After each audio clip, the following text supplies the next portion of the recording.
नमस्कार, मैं हूं लक्ष्मी पांडे ढान और आप देख रहे हैं खबर क्रांति। आखिर क्यों फिर पटनेश्वर धाम में महाशिवरात्रि के पावन पर्व पर एक ऐसे संत का आगमन हुआ कि जो ब्रह्मलीन गृहस्थ संत देव प्रभाकर शास्त्री जी के कृपा पात्र शिष्य हैं और नर्मदा मैया की एक असीम कृपा है। तो कहीं ना कहीं पटनेश्वर धाम में आज फिर एक ऐसे संत का आगमन हुआ कि ब्रह्म नगरी ढाना फिर से चर्चाओं में आ गई। महाराज जी, बहुत बहुत स्वागत है खबर क्रांति में। नर्मदे हर जी। क्या कहना चाहेंगे महाशिवरात्रि का पर्व ब्रह्मनगरी ढाना में आपका? देखिए, ब्रह्मपुरी कहे जाने वाली ऐसी ढाना की पावन भूमि पर, पवित्र भूमि में और भगवान पटनेश्वर धाम की पावन स्थली में, जहाँ पर जीवित समाधि और राम महाराज जैसे महासंतों का यहाँ पर पदार्पण होकर के जिन्होंने यहाँ तप स्थली रही है, तो ऐसे पटनेश्वर में आकर के भगवान पार्थिव शिवलिंगों का निर्माण हमारी यहाँ समिति के और हमारे राजीव हजारी भैया के द्वारा कराया गया है। तो आकर के अभिभूत हूँ, क्योंकि हमारे सनातन में सर्वश्रेष्ठ भगवान शिव को कहा गया है, क्योंकि यथा पार्थिवम श्रेष्ठ मुचि यथा सर्वेषु ज्येष्ठा श्रेष्ठा महेश्वरा। जिस प्रकार से ज्येष्ठ और श्रेष्ठ महेश्वर हैं, तो भगवान शंकर महेश्वर का पूजन करने का, आराधना करने का सौभाग्य, करवाने का सौभाग्य जिसे प्राप्त हो जावे, तो अपने आप में गरिमा का विषय है। ये है। आपने देखा जैसे ही आप आए, पटनेश्वर धाम की सीम कृपा है, हमारे यहाँ से बाबा जी श्री श्री काजराट श्री रविशंकर जी महाराज जी, कई ऐसे संत रहे जिन्होंने यहाँ पे तपस्या की जी। आपको क्या लगा, आपने क्या अनुभूति की?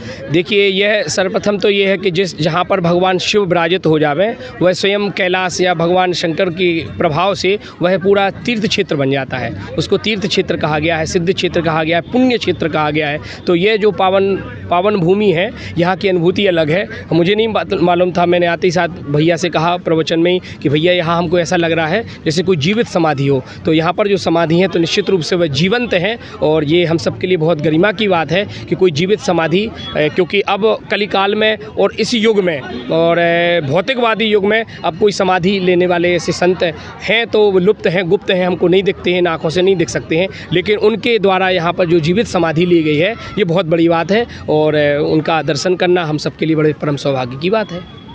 महाशिवरात्रि का पर्व, रुद्राभिषेक, रुद्री निर्माण तमाम, यानी सोमवार हो चाहे कोई भी दिन ऐसे चलती रहती है, लेकिन महाशिवरात्रि पर रुद्री का निर्माण क्या है, ये क्या विशेष कार्यक्रम?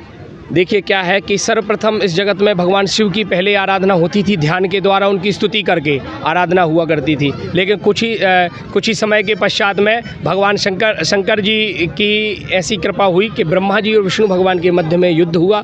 श्रेष्ठता को लेकर के भगवान शिव उन दोनों के मध्य में एक जाज्वल्य दीप्यमान एक शिवलिंग के रूप में प्रकट हुए। तो जो प्राकट्य दिवस था भगवान शिव का, वही आज महाशिवरात्रि है। जो प्राकट्य जिस दिन भगवान शंकर सर्वप्रथम प्रकट हुए थे, वह महाशिवरात्रि के दिन हुए। और आज ही के दिन ब्रह्मा जी और विष्णु भगवान ने और सारे देवताओं ने मिलकर के भगवान श्रेष्ठ महेश्वर की शिवलिंग में षोडशोपचार विधि से पूजन प्रारंभ किया था। इसीलिए आज के दिन भगवान शिव का पूजन करने का विशेष महत्व प्राप्त होता है हम सबको।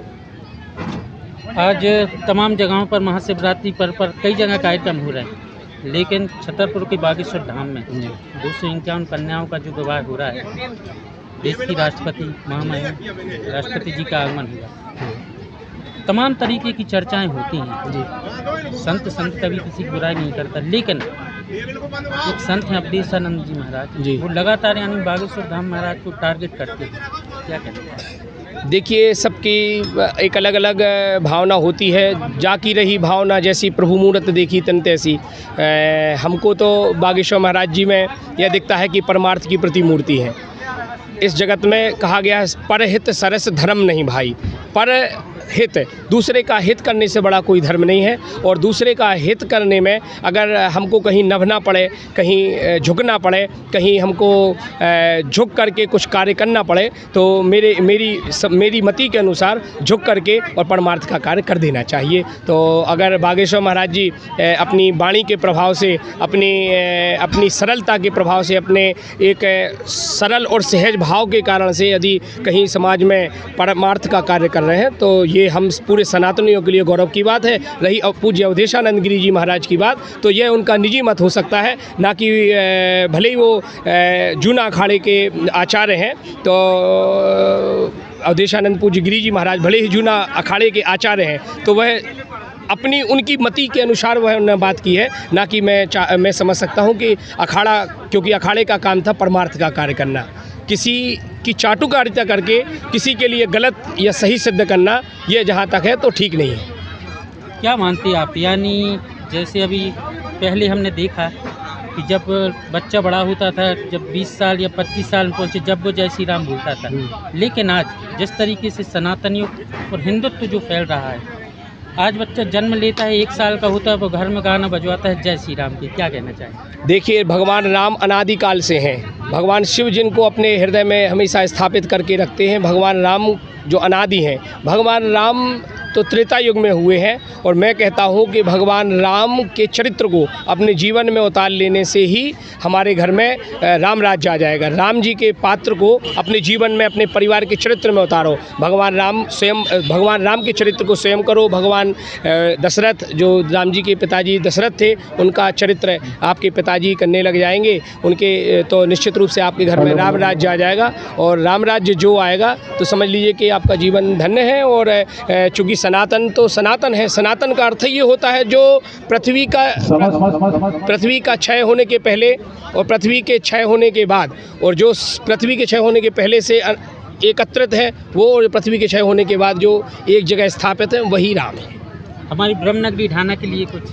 देखिए, ब्रह्मनगरी ढाना के लिए तो ये स्वयं ब्रह्मनगरी है, जहाँ पर सर्वसे पहले नंबर उठ करके वेद ध्वनि होती हो, जहाँ पर सर्वप्रथम झालरों की और घंटियों की आवाज़ आती होवे, तो ऐसे जहाँ पर हर व्यक्ति की मस्तक पर तिलक होवे, जिसकी शिखा होवे और जय श्री राम के जयकारा होवे, वही ब्रह्मनगरी है। तो ऐसी ब्रह्मनगरी में आकर के मैं अभिभूत हूँ, और मैं बहुत सबको खूब साधुवाद देता हूँ। भगवान शिव की आराधना करें, निश्चित रूप से दैहिक दैविक भौतिक जीवन के सारे कष्ट भगवान शंकर दूर करेंगे, काल को हरेंगे, कष्ट को हरेंगे, दुख को हरेंगे, दारिद्र्य को हरेंगे, और हम सबका जन जन का कल्याण करने वाले भगवान शिव को ऐसी नगरी में वो साक्षात यहाँ पटनेश्वर के रूप में विराजित है। हम सबका बहुत, आप सभी का बड़ा परम सौभाग्य है। मैंने कहा था पहली कथा में कि कई जन्मों के पुण्य से कुछ चीज़ें प्राप्त होती हैं, कई जन्मों के पुण्य से कुछ प्राप्त होता है, कई जन्मों के पुण्य से कुछ चीज़ें प्राप्त होती हैं। लेकिन मैं बतला दूं कि जितने आकाश मंडल में जितने तारे हैं, उन तारों को भी 1000 गुना कर दो, तो जो पुण्य एकत्रित होकर के इकट्ठा होगा,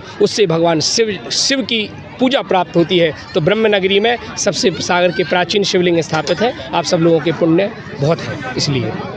तो हमारी बात हुई नर्मदा मैया की असीम कृपा पात्र पंडित श्री केशव गिरी जी महाराज, जिन्होंने लगातार 4 माह तक नर्मदा मैया की पैदल परिक्रमा की, और ब्रह्मलीन गृहस्थ संत पंडित श्री देव प्रभाकर शास्त्री जी के परम शिष्य हैं। परम कृपा है, और हम तो यही कहेंगे कि आज फिर पटनेश्वर धाम ढाना और हमारी ब्रह्मनगरी ढाना एक बार फिर चर्चाओं में आ गई, क्योंकि आगमन हुआ है नर्मदा परिक्रमा वासी पंडित श्री केशव गिरी जी महाराज का। लक्ष्मी पांडे ढाना, खबर क्रांति न्यूज ढाना।